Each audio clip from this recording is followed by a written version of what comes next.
Welcome to Howard Brown Online Barber College. I'm Charles Howard. This is your Barber School Minute.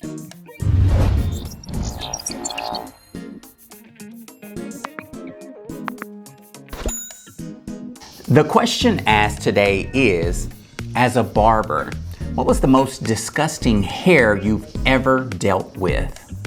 My answer to that question would be at a time in my career when I was working with a lock client. When you are starting locks, it is advised by some locticians to not shampoo.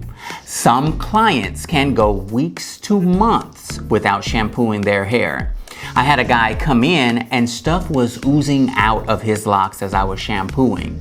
That ooze is the hair's natural gum on top of the beeswax in the strand. I will say this, he almost had my throw up in his locks too. I'm Charles Howard. This is your Barber School Minute.